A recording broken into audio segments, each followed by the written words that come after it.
Hi, my name is Annie Theby, and I'm a creative missionary, and this is Whine with Father Doug. Take a sip. Oh,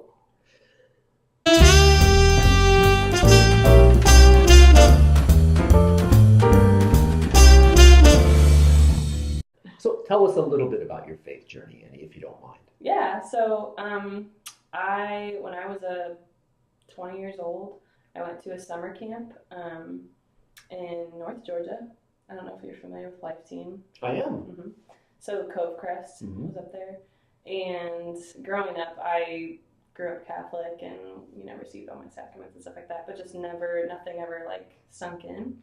So I left the church and kind of stopped practicing my faith end of high school and into college. So then after my sophomore year, I was kind of invited by a friend to do this summer camp. And it was like, yeah, you have to be Catholic, but like you go whitewater rafting and you do high ropes courses and you do all these awesome things and you mentor teenagers. And I was like, heck yeah, sign me up. 6 weeks in the mountains of Georgia. And I'm Catholic, It is. That sounds nice. Yeah, right. Sounds like a nice summer job. So I got there and we had to pray a holy hour every morning and liturgy of the hours, which I didn't know what that was. I didn't know what adoration was. I didn't know that people under the age of 60 still went to confession. I didn't know that, just all of these things, like people went to mass. I didn't know there was such thing as daily mass. So there was just a lot that was new to me, and I was meeting these people who were my peers who were talking about Jesus as if he was a real person. Like, and they knew him, and they're like, well, Jesus said this. And I'm like, what are you talking about, So really being immersed in that for 6 weeks just kind of rocked my whole world. And I had a really profound experience in confession because I hadn't been in like 15 years. So I got back to school. I went to Loyola University in Chicago. Oh, yeah. Yeah. So the last 2 years of school, I just completely fell in love with the Lord. Like, he took me on the wildest adventure. I studied abroad and went to all these different places, pilgrimage sites in Europe, and like it was just amazing. So by the time my senior year came around, I studied healthcare management, and I knew that that's not what God was calling me to. So I became a full-time missionary with Life Team, and I did that for 2 years. And during that time, I met this couple who they actually started the missions program with Life Team. And in the middle of my time there, they moved here to Pensacola, and so I became friends with them. And then after my 2 years was up, they asked if I would move down here to be with them and work with them and do creative work. And I was working for the diocese here for a little bit, discipling college students and things like that. So it's just been an adventure. Yeah, it's a great ride. Yeah, it just hasn't stopped, and it's like the best. So right. I love it, yeah. And maybe you haven't thought about this too much, I don't know, but where do you see yourself going in the future? What kind of plans do you have? 2, 3, 5 years out? Yeah, I mean, I often dream like with Jesus. I'm like, oh, I want to do this. I want to do this. Like, I have big plans in my head, but not real plans. I just let him kind of like figure them out. Because I still have a huge desire to do foreign missions. Oh, yeah. And I did have, as part of my discernment, when I was, my 2-year commitment was up with Life Team, I was invited to go move to Haiti. And that was something that I was really seriously considering, because it's just so beautiful, the base that we have, Life Team has down there. And but it's just not what he was doing. And I was like, Jesus, if you ask me to, I'll go. And like it was such a growing experience to be like, okay, just because I want it, it's not what he's asking right now. So I think the more time that I spend here in Pensacola and the Gulf Coast and with this family that I'm working with, I know that I love to be a part of formation and forming young people, especially college students. There's just something about that like gets me fired up. And maybe it's because that's when I had my conversion. Right. And I know that the things that they're dealing with and the lies that the world tells. And so that is, I think that's something that I always want to be a part of in the future. And then something with art and creativity. And so I don't know if it's like forming young creatives or forming people in their faith, or So those are the kind of things that give you life. Yeah. Working with young Yeah. college students and being involved somehow in some creative art form Yeah. type of Yeah. thing. And just always, I'm like, in my prayer, always, I'm like, Jesus, I'll go wherever you want me to go. I'll do whatever you want me to do. I just want to be a missionary. So if you ask me to go work at Starbucks, I go work at Starbucks, you know, but like, I'm going to be a missionary if I do it.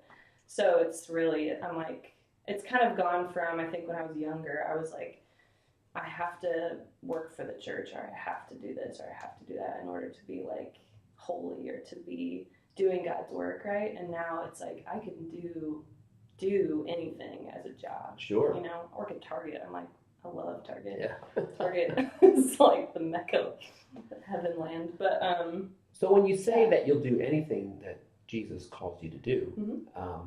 How do you know what Jesus calls you to do? Sure. How do you discern that mm-hmm. sort of direction? That is hard because I feel like I haven't had to make a big decision in the last 2 years since I moved here. Mm-hmm. And when I did move here, it was very obvious. Like, he was not going to let me go off the path. Mm-hmm. But as far as like little jobs of like, you know, like I'm a photographer, so doing like little jobs like that, or if somebody invites me to speak at a retreat or something like that, it kind of is like, I'm fortunate enough to have been formed in like St. Ignatius's discernment. Right. So really it's like a practical, like negatives, like pros and cons, right. you know? Sure. And then being like, okay, is this something that I want to do? Because if it's not, and it's like bringing me anxiety, then. Right. No. So consolation versus desolation, yeah, exactly. so to speak. Right. Did you learn that at Loyola or through Life Team? I first learned it at Loyola. I had an amazing spiritual director. Oh, at that's Loyola. great. Yeah, he's actually married now, but he was a scholastic at mm-hmm. the time, so he was still in seminary. But yeah, and then it was actually really put into practice even more so when I went on an 8-day silent retreat. Wow. Yeah, so it was. That's beautiful. Yeah. So, for the sake of our listeners, our viewers, could you tell us a little bit about what a scholastic is? Oh, sure. So, and you can totally correct me if I'm wrong, but a scholastic is like an Ignatian. If you're going to be a Jesuit, which is a type of religious, mm-hmm. A scholastic is just like they're in like a novitiate, right? Right, part of the journey. Yeah, so they're a scholar. Right. I guess they're in their school training classes. Right, so part of his discernment then was trying to determine whether or not God was calling him to be a priest or something like that. But he discerned through feeling that sense of consolation that he was called to the married life. Yeah. So that's beautiful. And we just always had a good friendship too. Right. And so, because part of their training is to have people that they're spiritually directing. Right. And so it was me and like 2 other people. And then I graduated Loyola, and then he went and he was still finishing his studies. And then like 2 years later, he called me and he's like, hey, like, how's it going? You know, he's like, I just want to let you know, like, I discerned out of, mm-hmm. you know, the Jesuits, and I don't know if I'm still going to pray about being a priest, but I know the Jesuits are for me right now. And I was just like very honored by that he would reach out to me and just kind of, you know, let me know. And because I can tell you that's a little unusual. And very mature of him. Yeah, very mature. Quite often guys just kind of disappear off the radar screen because they don't, you know, they maybe feel a little embarrassed, or they don't want to scandalize anybody, or they think people are going to think something weird, where the reality of it is that's a beautiful process of discernment, and that's the way discernment is supposed to work, right? Right. And it felt very like life-giving, very healthy, and then so then he maybe a year later got married, or 2 years later, and now he's expecting his first baby. And I don't really keep up with him a lot, but you know, social media, you're just connected to everybody now. Right. So I actually got to FaceTime him and his wife like maybe 2 months ago, and they're like, if there's any way you can come take newborn pictures for us. He's like, I love what you do, and I just think, you know, I haven't seen you in so long. I'm like, oh my gosh, like this is so awesome, you know? Well, that's a beautiful story, Annie. Yeah. Thank you for sharing a bit of your faith journey with us. Sure. And to that, I say salud. Cheers. Cheers.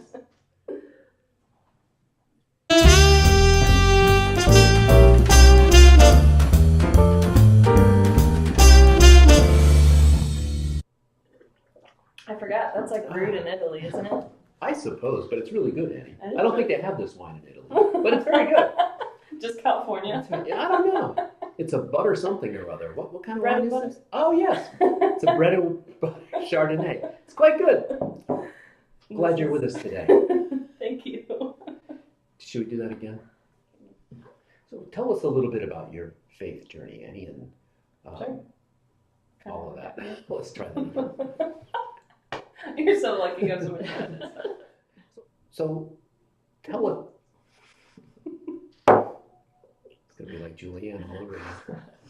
It's my fault. That's funny that we're facing the camera.